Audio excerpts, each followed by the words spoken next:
Hello. So tonight we're going to talk a little bit about this superhero drowning. In my case, this could be for anybody, but maybe a different situation. But this is my situation. So, a little park in Kansas, Wichita, Kansas. We were there. Auntie and uncle, my mom, my dad, and some cousins. But anyway, I remember being by the edge of this pond, and for my whole life, I can't help but feel like a push. I remember the water being dark and murky. It was the reason for my fear for dark and murky water for my whole life. I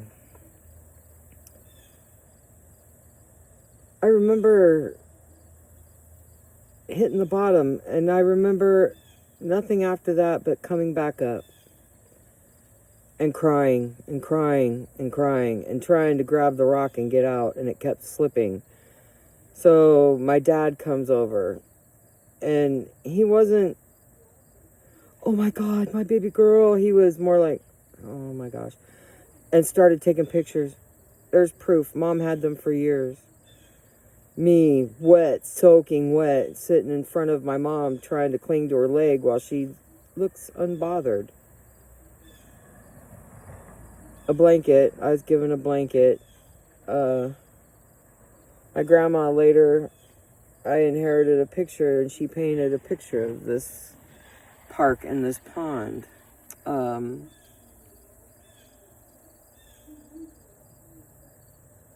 She wrote some poetry, too, about a house in Oklahoma on a reservation and how sad this little girl was. But she was not talking about herself, so I kind of wondered about that, too, over the years. Get into that later, just a side thought. But anyway, the second time, we lived in a house in Kansas. I remember it clearly because you had to climb a ladder to get from the bottom floor to the second floor. I remember waking up in the bathtub just crying my eyes out, and my mom looking like, oh, and backing away from me. I remember it hitting me so hard that, I don't know, I got up and I ate a whole bottle of baby aspirin. I'm not even 3 yet.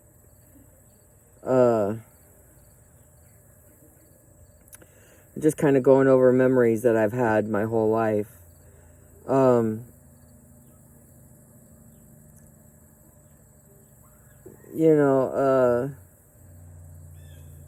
A lot of these things are done so that you're endeared to them, no matter what. You're so terrified, you're endeared to them.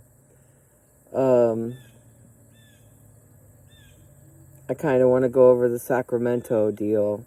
After my mom and dad broke up on Cape May Street in San Diego, he started dating a girl named Mary. And I remember her clearly because I'm like, you just left my mom, who's named Mary, for another Mary. I don't know, whatever. But anyway, he takes me up to her house. She's with him, so we're all three traveling up to her dad's house in Sacramento. We get there, and I just remember him being a shorter stature guy, shorter than my dad. My dad was only 5'9". Dark hair, no real facial hair, but glasses too. And he wore like khaki shorts and a button-up shirt. So he's got this cornfield out in back, and he asked me would you like to... I can't even remember what he wanted me to go see, but I followed. We get to a little shed, and I remember stopping. And I remember him grabbing my hand and leading me in. There's a little boy in there.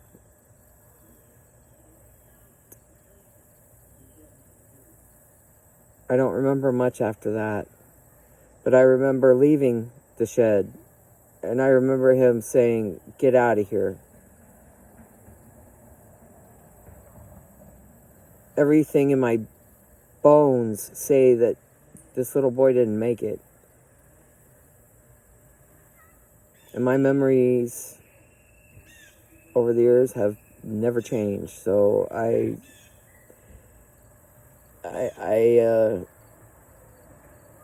have to have faith that they really happened and more. Things I don't remember. I know a lot of drugs are involved.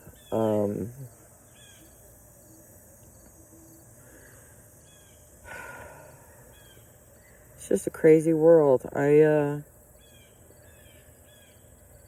really have so many things I'm going to share with you. I'm going to go a little at a time because I know I've got a lot of family members that watch behind the lines, and then I've got some that are up front and right there, and I love them.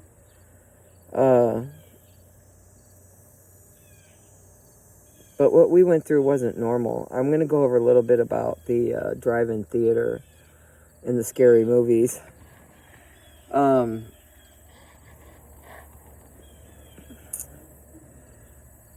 Before I was 7, at the age of 7, I'm going to say the age of 7, I had already seen The Exorcist. Back in the days when they gave you barf bags going into the drive-in theater. Yeah, taking a 7-year-old to see this shit. Carrie, The Haunting of Hill House. And the purpose behind this is every time we'd get to the theater, she jumps in the back. Oh, and It's Alive, about an alien baby who eats people. Yeah. Terrifying. But she would jump in the back of the car. Because we had a VW bus at the time. She always had one. I think I was first in Windy Chevy, which was a 53 Impala Chevy station wagon.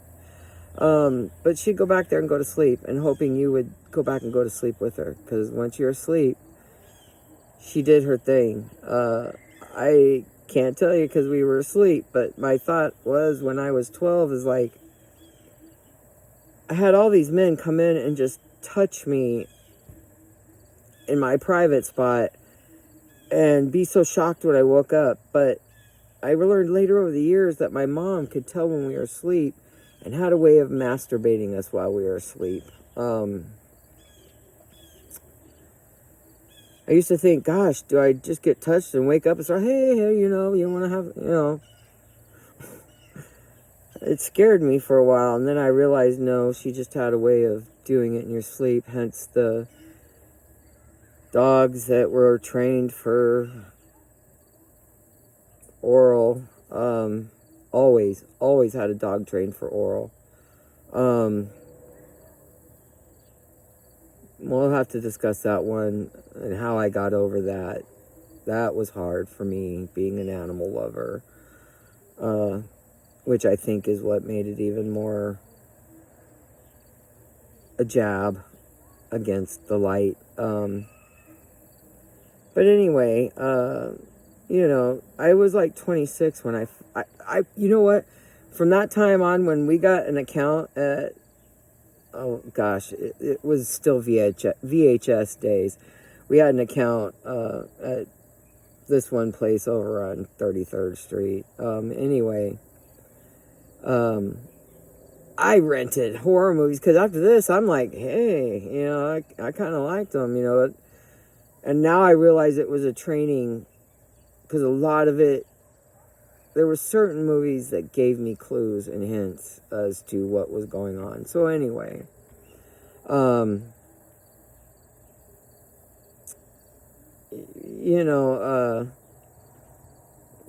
it's just crazy the programming that goes into this, Synanon. Speaking of Synanon, my dad joined when it was owned by the first guy. He helped build Synanon in San Diego. The games were ruthless, so they were called games. You sat in a circle and everybody just bashed on one person at a time. Yeah, I was 6 years old when I first experienced one. Left me in tears. Left me feeling like I was a piece of shit. Excuse my language. But anyway, check out on Google what Synanon became. There's documentaries on Netflix about it. It's not hidden. My cousin, Alandra, we'll let that go. She was subjected to a boot camp training session. Came back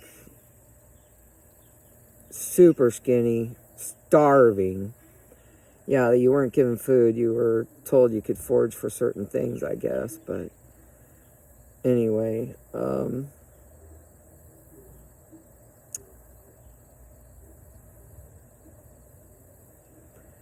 was just crazy life, people. Ocean Beach Free School, clothing optional, everywhere you go.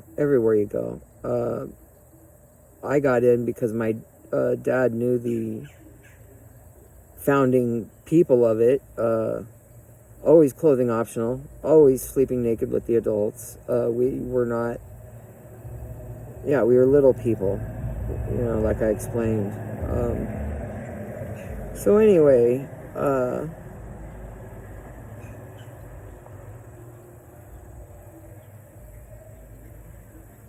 I just want to let you know, this stuff really happens to people. This stuff is very dark. A long line going back to a huge rebellion. And this rebellion still goes on. But I love you guys. I want you to know that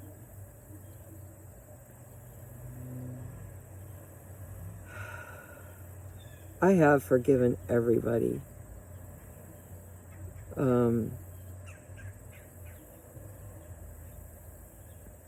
Those that were meant to come with will come with. Those that are meant to deal with the dark night of the soul, I pray for you. Much love. Mwah.